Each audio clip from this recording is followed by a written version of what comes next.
dementia researcher with a blog and a rating. Competition in science. I've been off writing for a while, dealing with a lot of rejection, and clearly I use this medium as an outlet for my feelings, so today we're going to talk about competition in science. And we're going to try and go old school and find a lot of stats and studies. It's going to be insanely nerdy, like more nerdy than it's been in a really long time. I have a mixed and confused relationship with competition. I have distinct memories of my first day on my MSc course, chatting to a fellow student who was here on a Rhodes Scholarship from the US. The topic of healthcare came up, and he said he didn't think there could be any progress in healthcare in the UK because there was no competition. He said if you knew the doctor down the road was charging slightly less and getting more people, you wanted to win those people to your practice, so you did that by becoming a better doctor and innovating. In the academic sphere, David Helfand has been an outspoken critic of the tenure system in the States. His opinion is that it breeds complacency, that there is a degree to which you put no effort in once you have tenure because there is no need for you to do so. He turned down tenure early in his career and insisted instead on reviews by his peers every 5 years. Other critical faculty suggests he has tenure in spirit, if not in name, so this is all for show.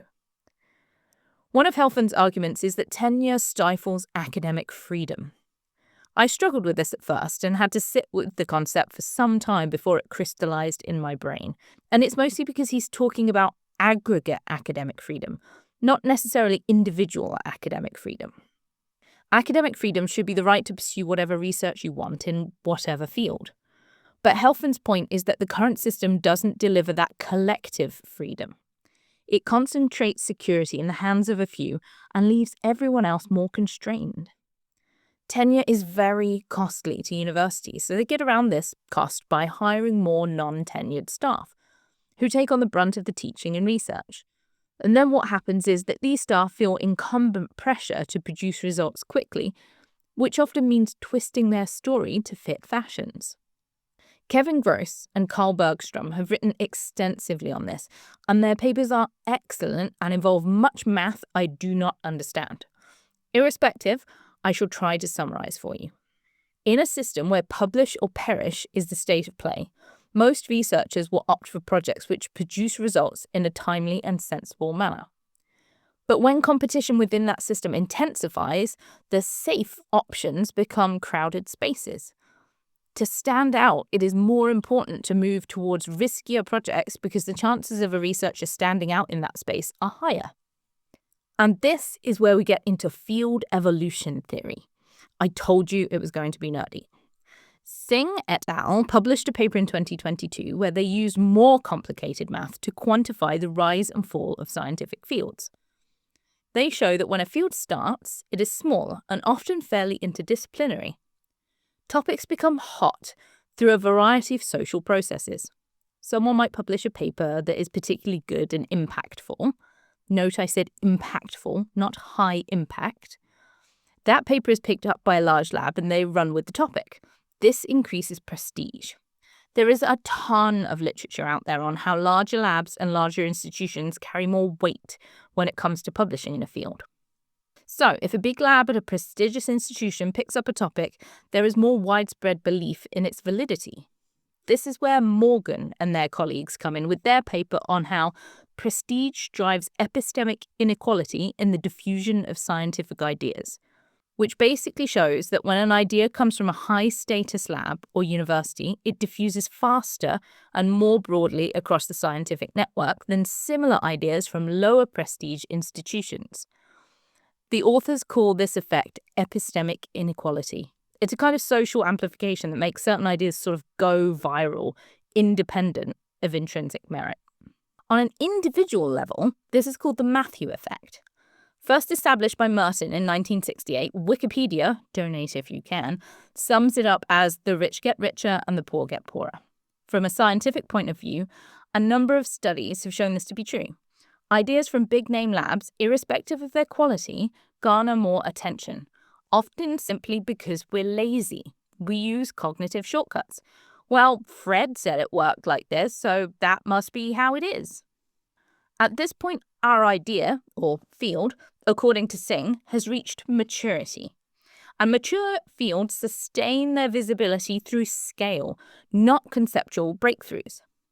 Let's take the era of big data as an example. Around 10 to 15 years ago, the technologies for measuring things like genes and proteins and metabolites was new and exciting and evolving. Almost every year, some new machine turned up which could measure things better and faster and cheaper. Now, we have plateaued. To bring in a film title, we can now measure almost everything everywhere all at once, which means we've moved out of the discovery phase and into the mature phase. Real discovery is no longer a new type of data, but rather more of the same data, but in many, many different contexts. And that shift has created a weird asymmetry. We can generate data at a pace that vastly outstrips our capacity to make any sense of it. And this problem is driven as much by competition as by technology. When research careers depend on grants and metrics, it is safer to promise scale than insight. Funding panels reward quantity as a proxy signal for productivity. I have made lots of data. This is good. The race to stay visible fuels ever larger datasets and collaborations, even when the conceptual and real-world impact payoffs are thin. And we can see this with ever-increasing funding going to large consortium projects like the Human Cell Atlas and projects using UK Biobank data.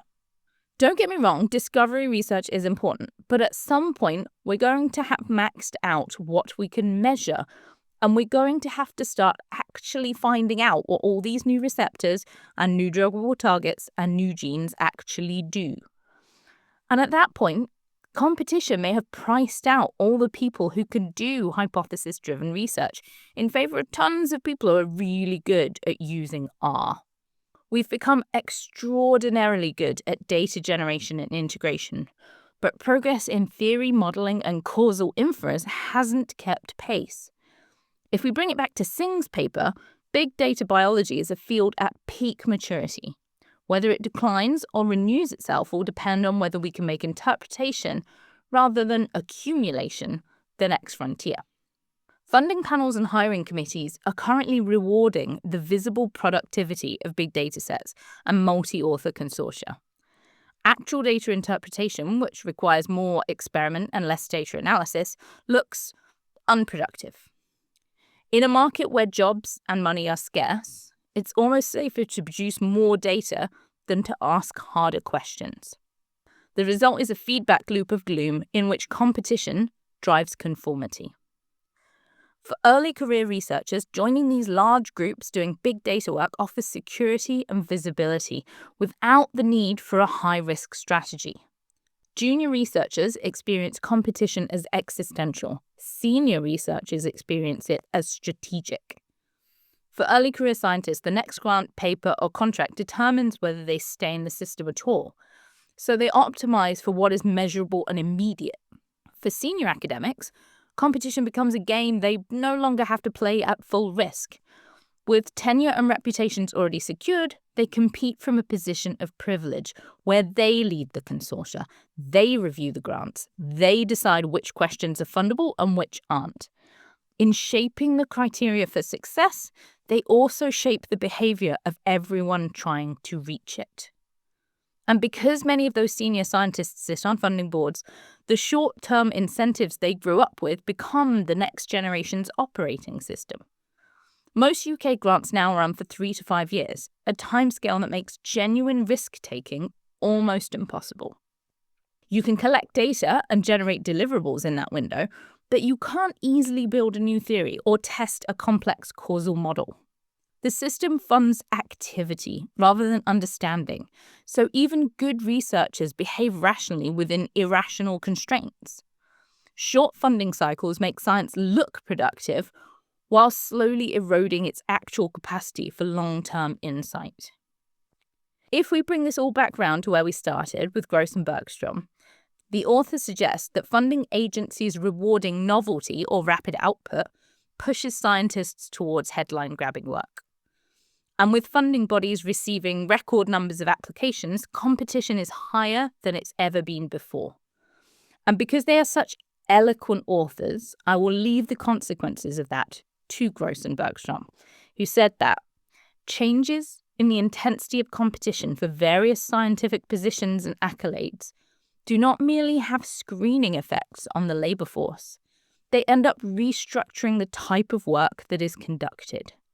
Risk profiles shift, and with those shifts come cultural changes in what is considered valuable work, particularly for those researchers at career stages where they cannot choose to opt out of the race. Thank you for listening.